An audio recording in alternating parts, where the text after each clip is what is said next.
Olá a todos, meu nome é Diego Mesquita, eu sou professor da Fundação Getúlio Vargas e hoje a ideia é dar para vocês a experiência, uma primeira experiência técnica dentro de aprendizado de máquina. Então, antes a gente ver algum método, alguma técnica de aprendizado de máquina, por mais simples que ela seja, eu acho que é útil a gente dar um passo atrás e tentar concordar em o que é aprendizado de máquina ou ganhar alguma noção disso, né? Então, a gente consegue pensar em aprendizado de máquina como se fosse um novo paradigma de computação, né?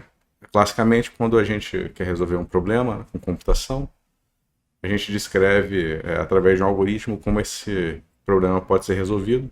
Então, por exemplo, se eu quero definir se um número é primo, certo? Então, tem um procedimento mais ou menos claro de como eu faço isso, né? Se o número é 5, eu tento dividir o número por 4.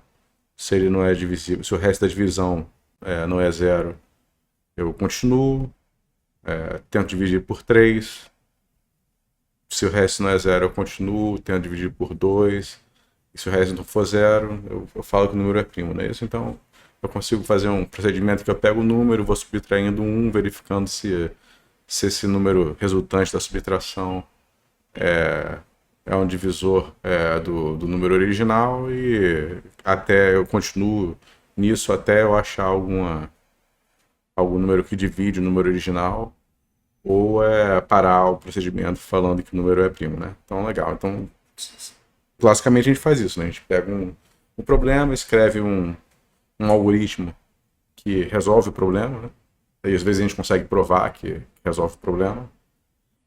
Escreve em linguagem de máquina, dá esse negócio para um computador, né? A gente programa no computador, e quando a gente quer verificar se um número novo é primo, por exemplo, a gente pega esse programa lá no computador, bota uma entrada que é esse número novo, e espera o computador falar sim ou não, né?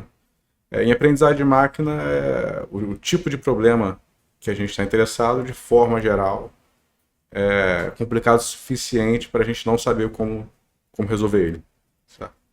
Mas Deus sabe porque a gente observou algumas instâncias desse problema no passado. Então, por exemplo, né, eu posso estar querendo estimar o valor de um apartamento, que talvez eu queira botar à venda, e eu tenho algumas propriedades desse apartamento, como, por exemplo, a área construída, o ano de construção, número de quartos, número de vagas de garagem, coisa do tipo. E apesar de eu não saber exatamente como é que eu crio um preço para esse troço, né, eu talvez possa ter um histórico de apartamentos vendidos no mesmo prédio, ou na mesma rua, na proximidade, com essas propriedades para esses apartamentos e o preço pelo qual eles forem vendidos. Esse é o tipo de cenário que a gente tá interessado. Então, a ideia em aprendizado de máquina, assim, grosseiramente, né, é você criar um meta-algoritmo, né, um algoritmo que cria, que escreve algoritmos, né?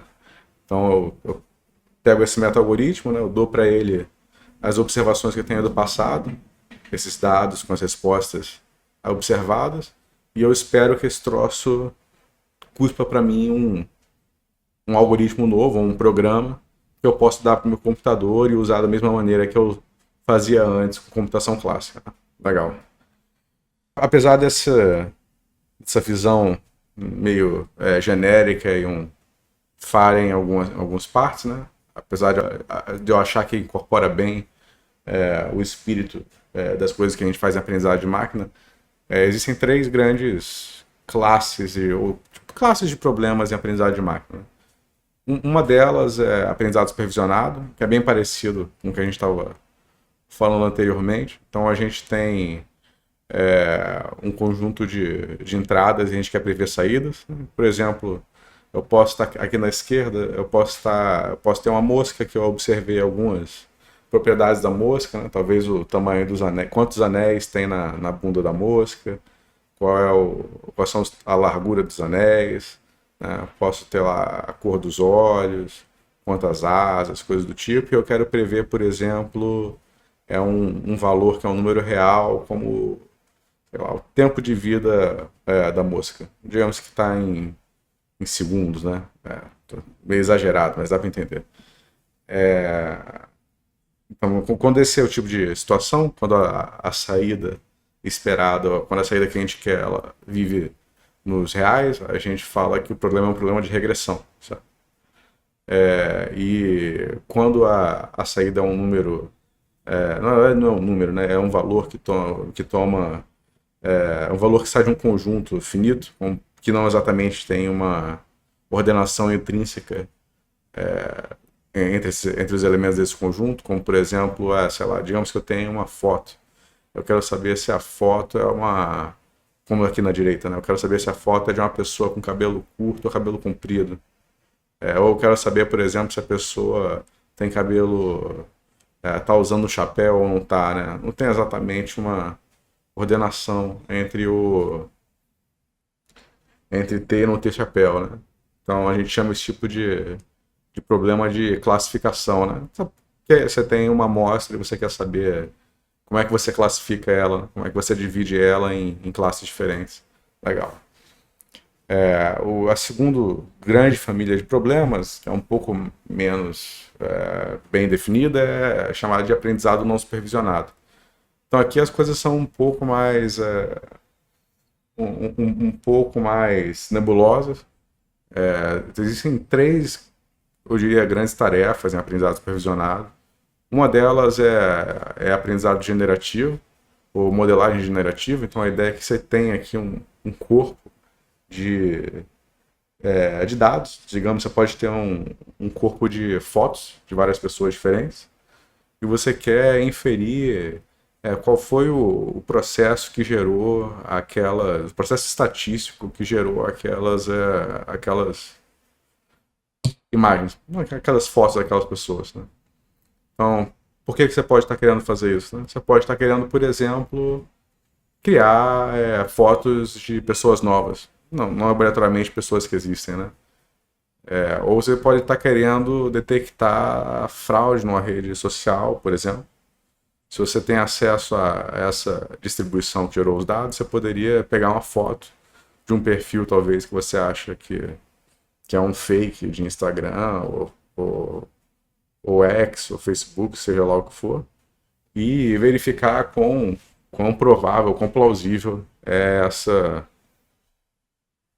essa imagem, se você já tem se você tinha antes um corpo de imagens, né, de outras pessoas dessa mesma rede social. Uma outra tarefa grande é essa tarefa chamada de clustering, que é arguivelmente a menos bem definida. Então a ideia aqui é juntar, você tem esse conjunto de dados do mesmo jeito, né, sem nenhuma classificação, sem nenhuma etiqueta, e você quer particionar ele em grupos coesos de dados. Então, e a medida de coesão aqui não é clara, né? Boa parte dos algoritmos ou dos métodos nesse conundro aqui, eles se diferenciam por escolher medidas de coesão diferentes. E alguns deles nem têm uma medida de coesão explícita para esses grupos que estão sendo formados. E a terceira grande tarefa em aprendizado não supervisionado é diminuir a dimensão de um vetor de características, né? Então você pode imaginar que em alguns casos, por exemplo, você tem uma aplicação médica e você tem registros médicos largos das pessoas, né? Talvez a pessoa tenha 1.000 estatísticas diferentes sobre elas, 2.000, 3.000, e você gostaria de, por algum motivo, comprimir essas milhares de propriedades da pessoa em um vetor, talvez, do R2, né? Hoje, o bidimensional. Você talvez pudesse querer usar isso ou para alimentar um outro algoritmo de aprendizado supervisionado, que nem a gente estava falando sobre, né? Ou talvez até para visualizar os dados, né? Se os dados estiverem no R2, você consegue colocar eles num gráfico e tentar inferir quais pacientes são mais similares aos outros, coisas do tipo. Legal. E, finalmente, a última, o último grande tipo de tarefa em aprendizado de máquina é chamado aprendizado por reforço. A ideia aqui é que você tem um ambiente com o qual você pode interagir, então você pode tomar ações nesse ambiente, e você quer aprender a tomar ações de maneira a maximizar, ter o melhor retorno possível, né? Maximizar o retorno esperado. Então, por exemplo, eu posso estar querendo aprender a jogar Mario, né? Posso pular, posso para a esquerda, posso para a direita. Só que no final, o que eu quero fazer é passar de fase. Certo? Eu posso pensar, por exemplo, que eu posso ter maneiras diferentes de eu definir o que é um retorno para esse tipo de jogo. Né? Eu poderia dizer que qualquer ação não vale nada se ela não me levar exatamente para o estado terminal, né? Que é onde acaba. Na verdade, estado terminal não, né? O estado que acaba a fase, né? É aquele arcozinho do mar. Ou eu poderia falar, talvez, que isso vale muito, mas eu andar na direção da direita e não morrer também é uma grande vantagem, né? Então, poderia dar algum tipo de retorno ou pontos para as ações que eu tomo, baseado se ela me matou, não matou, se eu ganhei talvez um cogumelo, não ganhei, se eu cheguei no arco final, se eu não cheguei. Legal. Então, tendo falado isso, se vocês continuarem a estudar um pouco de aprendizado de máquina, não vai ser muito difícil vocês verem vizinhos mais próximos serem aplicados em outros domínios, além de dados que são vetores ou que são imagens, como, por exemplo, texto. E uma coisa interessante de vizinhos mais próximos é que, por você poder usar qualquer distância se você souber algo específico sobre o domínio, você pode usar uma distância mais adequada do que a distância euclidiana. Então, por exemplo, se você sabe que seus dados vivem no globo terrestre, talvez você queira medir o comprimento do arco mais curto entre dois pontos, né? Uma coisa que talvez pudesse fazer sentido. E, além disso, você pode definir, ao invés de você falar conjunto dos vizinhos mais próximos, baseados em uma distância, você pode definir um conjunto baseado em uma outra medida de similaridade. E tem uma literatura vasta em aprendizado de máquina sobre como medir como definir funções de similaridade como produtos internos generalizados, que inclusive podem ser estendidos para dados muito mais complexos, como, por exemplo, grafos. Legal, então. Então, agora que a gente concorda em alguma coisa sobre aprendizado de máquina, a gente pode pular para o nosso primeiro contato com o que talvez seja o método mais simples de aprendizado supervisionado. O nome do método que a gente vai falar sobre é K vizinhos mais próximos, né? Em inglês é K nearest neighbors, por isso o acrônimo KNN. E apesar de dar para estender esse método para fazer regressão, a gente vai focar no caso de classificação. Tá? Então, só para a gente definir a nossa notação, né? Aquelas amostras, aqueles exemplos que a gente tinha falado sobre aqui, eles são definidos, a gente vai definir eles no conjunto D, certo? Que é um conjunto de pares ordenados, x1, y1, x2, y2, e assim vai até xn, yn. N é o número de exemplos ou amostras que a gente tem, certo? E aqui os x em geral, né, os x, denotam os vetores de características, no caso lá do apartamento, as propriedades do apartamento, e y são as possíveis etiquetas, né? Então, o exemplo claro ali no caso das fotos talvez fosse se isso é 1 se for um gato, 0 se não for, por exemplo, né? Se eu estiver querendo diferenciar entre fotos de gatos e cachorros. Legal. Então, o que que eu vou precisar para esse algoritmo, né? Ou melhor, antes de eu falar o que eu vou precisar, qual é a ideia, né? A ideia, imagina que é a seguinte, né? Vamos supor que o x, os nossos x, eles só tem duas dimensões. Estão no R2. Então, eu poderia traçar um gráfico, certo? E botar eles dispostos nesse gráfico com dois eixos, certo? Aqui, cada um desses pontinhos aqui é algum x. E eu diferencio a classe, por exemplo, se isso aqui é um gato, se é um cachorro, usando marcadores diferentes. Aqui eu estou usando bolinha para a classe que eu vou chamar de classe negativa e maisinho para a classe positiva. E beleza. Como é que o método funciona, né? Digamos que eu tenho um ponto novo x que eu quero classificar, eu quero dizer se ele é positivo ou negativo. O que eu faço é que eu escolho um k, um valor positivo aí qualquer, maior do que 1, maior ou igual a 1. Eu olho para os k caras que estão mais próximos do x, daquele conjunto D que eu tinha definido. Vejo dentro desses k caras aqui qual é a etiqueta mais comum, né? E uso essa etiqueta. Aqui no caso, por exemplo, se eu escolher k igual a 5, eu acabo com esses 5 vizinhos mais próximos aqui.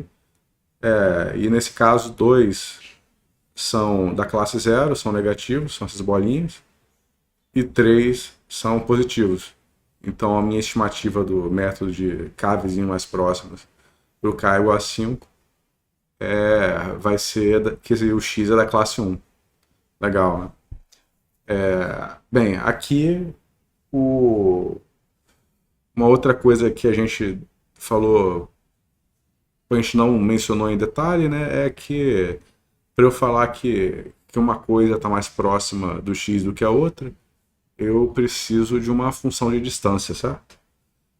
E aqui no caso, a distância pode ser uma coisa da sua escolha, né? Ela pode ser, por exemplo, muito comumente a distância euclidiana comum, né? Então, se eu tenho dois vetores x1, x2, eu subtraio entrada por entrada, elevo as entradas ao quadrado, somo e tiro raiz. Normal, né? Do jeito que vocês calculam a distância na vida de vocês. Legal. Então, como é que a gente poderia definir esse negócio um pouco mais formalmente, né? Bem, o que a gente está fazendo é o quê? A gente está definindo o conjunto dos K vizinhos mais próximos, essa é a primeira coisa que a gente tem que fazer, e depois a gente tem que olhar dentro dele qual é a etiqueta mais comum, né? Então eu vou chamar esse conjunto de vizinhos mais próximos de VK, certo? E naturalmente isso aqui é uma função do x, então esse VK ele cospe um conjunto para cada x diferente, certo? E o conjunto VK o conjunto, é um subconjunto do banco de dados original que a gente viu, né? Do banco de dados completo, que satisfaz a seguinte condição, né? Então, para cada cada par xy que estiver fora do conjunto dos K vizinhos mais próximos, a distância dele, a distância entre o x e um elemento desse conjunto complemento tem que ser sempre maior ou igual à distância do x para os caras que estão dentro dos vizinhos mais próximos, né? Então isso aqui basicamente quer dizer que se você pegar todo mundo que está fora, que está no D e está fora do conjunto dos K vizinhos mais próximos, a distância para desses caras externos para o x tem que ser maior ou igual à distância dos caras que estão dentro do conjunto dos vizinhos mais próximos. Faz sentido, né? Eu imagino. Legal. E o processo que a gente estava falando lá de cuspir uma classe é basicamente pegar a moda, né, ou o elemento mais comum entre os y dos pares ordenados que foram para dentro do conjunto dos vizinhos mais próximos. Legal. Então, o método é super simples e, apesar dessa simplicidade, acaba sendo uma linha de base forte para vários tipos de tarefa, para dados razoavelmente complexos até. Então tem casos em que você consegue usar KNN bem para classificar imagens. Então, quem nunca ouviu falar disso, uma imagem ela pode ser representada, ela é representada normalmente como uma matriz, né? Então, se você tem a matriz tridimensional, normalmente você tem alguns pixels na largura, alguns na altura, e tem a profundidade, que é o número de canais de cores, né? Então, uma camada numa imagem de escala de cinza só precisa de uma, numa imagem colorida normalmente você tem três, né? O R, G e o B. Então, e isso quer dizer o quê, né? O que é relevante disso pra gente? Então, o relevante que a gente está falando é que imagens são coisas altas, de dimensões muito altas, né? E tem um tipo de resultado clássico em aprendizado de máquina que a gente chama de maldição da dimensionalidade. Então, classicamente, né, esse tipo de resultado aponta para situações em que, ao aumentar a dimensão de alguma coisa dentro do algoritmo, no caso aqui da gente aumentar a dimensão das amostras que a gente está recebendo, que está usando para classificar, para definir nossa função de classificação, o método quebra de alguma maneira. Então, de certa maneira, né, se você pensar que a gente consegue usar KNN para imagem, tem alguns. Assim, o fato de a gente usar KNN para imagem e existir esse tipo de resultado negativo para altas dimensões, aparentemente é conflitante. É isso. Então a ideia agora é que a gente pode falar um pouco sobre isso, né? Ou tentar dissertar sobre isso. Então, tem uma construção razoavelmente comum quando a gente fala de maldição da dimensionalidade para KNN, que a gente vai abordar agora para tentar, primeiro para explicitar, né, o tipo de coisa que está por trás dessas construções, e depois a gente tenta fazer uma reflexão sobre se isso faz sentido ou não para as aplicações que a gente está interessado, né? Então, o exercício é o seguinte: o exercício bem, imagina, certo? Todos os meus dados, eles vêm de dentro de uma bola. Certo? Então, e a probabilidade de ele cair em duas regiões do mesmo tamanho da bola é a mesma, para qualquer duas regiões, desde que elas tenham o mesmo volume. Então, para qualquer duas regiões do mesmo volume, a probabilidade desse elemento cair dentro da bola é a mesma, né? Essa é a distribuição que gerou os dados. Então, estou falando basicamente que a gente tem uma distribuição uniforme sobre essa bola. Tá? Imagine que essa é a situação e, por algum motivo, a gente quer classificar o ponto que está na origem, né? Ele está no 0, 0, no caso do R2, né? Do 0, 0, 0 para R3, e assim vai. E a bola aqui que eu estou falando é uma bola D-dimensional, e eu vou assumir também que o raio dessa bola ele é 1. Legal. Então, na prática, fazer KNN para esse tipo de situação escolher um raio que contenha esses K vizinhos mais próximos do ponto que está na origem, certo? Imagina agora que a gente não observou ainda os dados, né? Qual é a probabilidade de um ponto cair dentro de uma bola se eu fixar... Digamos vamos lá, né? Exercício de pensamento. Vamos dizer que esse raio que está ao redor da origem, ele é de tamanho R. Qual é a probabilidade de um ponto qualquer que eu observar cair dentro dessa bola de raio R, nessa subbola de raio R? Bem, já que a probabilidade a probabilidade de um ponto novo cair em uma região dessa bola é proporcional só ao volume dessa região, a probabilidade do ponto cair dentro dessa bolinha pequena é exatamente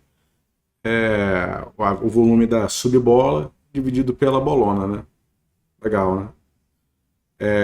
Bem, Vocês conseguem verificar com cuidado as contas, mas a fórmula do volume da bola de raio R, dimensão D, Dzão, né? É essa aqui, certo? Aqui, então o que a gente vai fazer é que a gente vai dividir o volume dessa bola de raio R pelo volume da bola de raio 1, que é a bola mais externa, e o resultado que a gente tem é R elevado a D. Naturalmente, o D, ele D é a coisa que a gente, é a dimensão dos dados, né, que é um negócio que a gente vai querer analisar o que acontece enquanto esse troço cresce, e o R é o raio da subbola, né? Então, se a bola, a bola grande, ela tem tamanho 1, a subbola, o Rzinho da subbola tem que ser, ela tem raio 1, né? O Rzinho da subbola tem que ser menor ou igual a 1, né? Legal. Então, o que acontece, né? À medida que, já que esse troço, o R, ele é menor do que 1, a não ser que você esteja exatamente na casca, né? O D aumentar vai fazer que o R elevado a D vá para zero. Mesmo.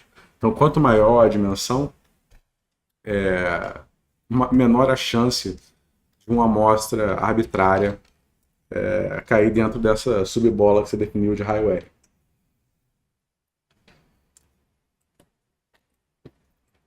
E, por consequência, vocês podem verificar as contas também, o número de amostras que você vai preferir, já que a probabilidade de uma amostra específica cair nessa bola menor diminui, o número de amostras que você vai precisar ter para, em esperança, ter exatamente cavezinhos mais próximos, aumenta junto com o D. Então a probabilidade de uma coisa cair dentro da bolinha diminui com o D, e a probabilidade o número de amostras que você precisa para ter exatamente K caras na bolinha aumenta com D, né? Faz sentido.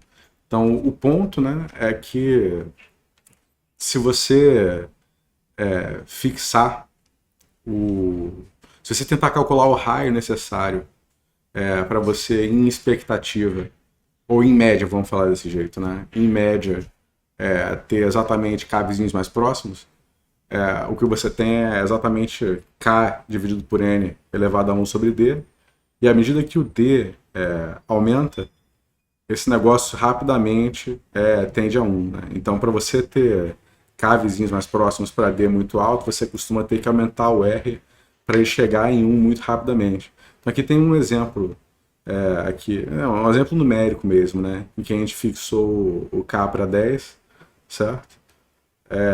O número de amostras é 1000 e os dados são totalmente sintéticos, né? E a gente vai aumentando a dimensão. Então, o valor do R aqui, né? Com D igual a 2, ele vai para 0.1, nesse caso específico. Quando o D aumenta para 10, já vai para 63. Quando o D está em 100 dimensões, você já está em 95, em 0.955, né? Então, lembrando de novo que o R ele tem um limite superior que a 1, né? Ele não pode ser maior do que o raio da bola externa. Tá? Aí, qualquer imagem que você pegar aí, facilmente tem mais do que 1000 dimensões, né? Se você tiver uma imagem que ela tem 100 pixels na horizontal, 100 pixels na vertical, e tem 3 canais, esse negócio já passou muito de 1000, né? Então, e aí, né? O que acontece? Por que esse resultado por que esse resultado não bate com a prática, né? A prática é que, em geral, as imagens elas não têm uma distribuição uniforme, né?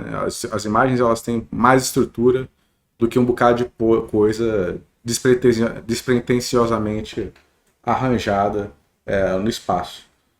Por exemplo, né, se você pegar 2 pontos que estão dentro da bola e você tirar uma média deles, eles continuam dentro da bola. Mas agora, se você pegar 2 imagens de um conjunto de imagens que são imagens de cães e de gatos, você tirar uma média de uma foto de uma imagem que tem um cão com outra imagem que tem um gato, não obrigatoriamente você vai ter alguma coisa que pareça nem com cão nem com gato, não é isso?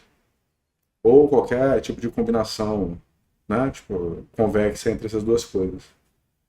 O ponto, né, em geral, é que a primeira coisa é que as distribuições, as coisas do mundo, elas são bem mais estruturadas do que esse tipo de dado que é usado para derivar esse tipo de resultado. É, e, e, em geral, a gente. Elas têm uma estrutura em que localmente a geometria delas, usar distâncias da geometria dela para medir similaridade faz sentido. Né? Então, talvez não faça sentido você computar distâncias entre imagens muito distantes uma da outra, né? No sentido de. É, Essa palestra introdutória foi elaborada como requisito parcial do programa Jovem Cientista do Nosso Estado, da Fundação Carlos Chagas Filho de Amparo e Pesquisa do Estado do Rio de Janeiro.